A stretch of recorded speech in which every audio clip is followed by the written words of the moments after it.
I love this hook lying variation for a hamstring progression. Once we've passed kind of a 90-90 and we're looking to really progressively overload the hamstrings, we can get our backs flat on the floor and really think about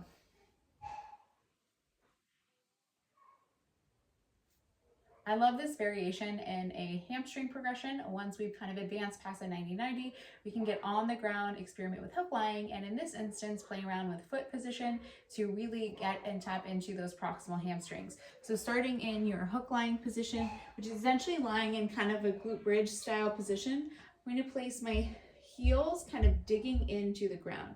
In this position, I want to watch that I'm not kind of flared out and tipping forward at the pelvis. So I really want to focus on getting that ribs over pelvis position. I can reach the hands up. Exhale.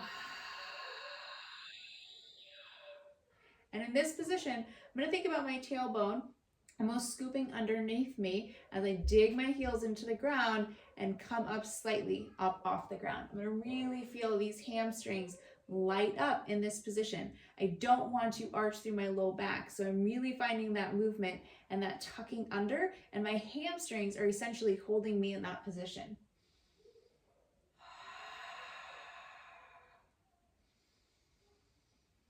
And then exhale all the air out.